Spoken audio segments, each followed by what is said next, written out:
Hai semua traders and investor, kembali lagi bersama saya Kadek Mertayasa di channel Yuk Nabung Saham.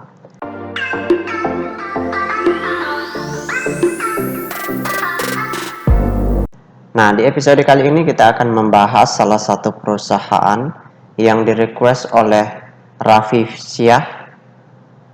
Kode sahamnya yaitu PTSN. Nama perusahaannya yaitu PT Sat Nusa Persada Tbk. Oke, untuk mempersingkat waktu kita langsung saja buka datanya di aplikasi iPad ya. Jika Anda menyukai konten-konten kami mengundang Anda untuk mengklik tombol like dan subscribe agar Anda mendapatkan video terbaru kami setiap minggunya. Nah, di sini kita langsung saja ganti kode sahamnya menjadi PTSN. Kemudian kita enter.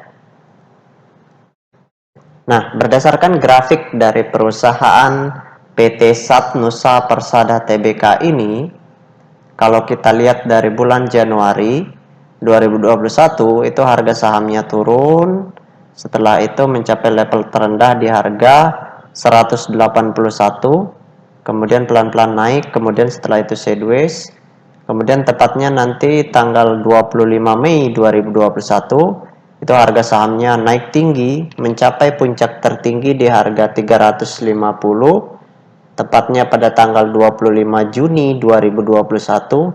Setelah itu turun lagi, kemudian naik lagi, setelah itu turun dalam ya. Setelah itu sideways seperti itu. Nah, sekarang kita ingin lihat apa yang dilakukan oleh investor besarnya di perusahaan PT Sat Nusa Persada ini selama sebulan terakhir ya, sebulan lebih. Dari tanggal 3 Januari 2022 sampai tanggal perdagangan kemarin tanggal 18 Februari 2022 seperti itu. Nah, kita ingin lihat di periode ini investor besarnya ngapain? Apakah mereka akumulasi atau mereka distribusi seperti itu? Oke, kita langsung saja buka data broker summary-nya. Kemudian kita klik Broksum. Selanjutnya di sini kita ganti kodenya PTSN.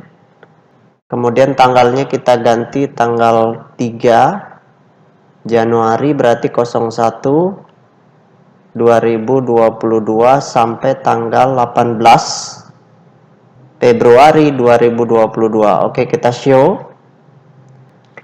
Nah, berdasarkan data transaksi atau data broker summary dari perusahaan PT Sat Nusa Persada Tbk ini, kalau kita hitung total lot yang dibeli dengan total lot yang dijual secara keseluruhan dengan menggunakan tools tambahan yaitu Detektor, maka dapat ditarik kesimpulan bahwasannya perusahaan PT Sat Nusa Persada ini selama sebulan lebih terakhir ini, dari tanggal 3 sampai tanggal 18 Februari, itu investor besarnya melakukan aksi normal distribusi. Jadi selama periode ini investor besarnya melakukan distribusi. Nah, sekarang kita tutup dulu data broker summary-nya. Nah, bagi teman-teman investor, jika ada yang ingin ditanyakan atau ada yang ingin di-request, silahkan komen di kolom komentar. Nanti saya akan buatkan videonya secara khusus. Nah, selanjutnya kita cek data peta kepemilikannya. Nah, berdasarkan hasil riset yang saya lakukan dengan mengumpulkan data-data dari SRO Bursa Efek Indonesia dan data-data dari sekuritas, maka dapat ditarik kesimpulan bahwasannya perusahaan PT Sat Nusa Persada Tbk ini 30% sahamnya telah dicetak dalam bentuk scriptless dan sisanya itu masih dalam bentuk warkat yang tidak bisa diperjualbelikan di pasar reguler. Nah, dari 30% saham yang beredar, kepemilikan investor asing di perusahaan ini sangat besar, yaitu 85,36% dari total saham yang telah dicetak dalam bentuk scriptless.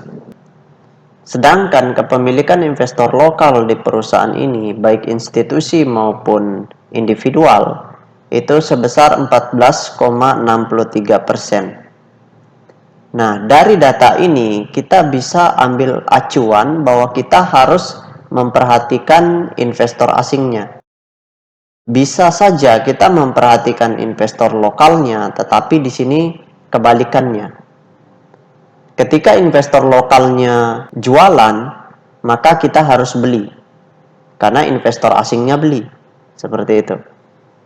Begitu pula sebaliknya, ketika investor asingnya jualan dan investor lokalnya beli, maka kita harus jual.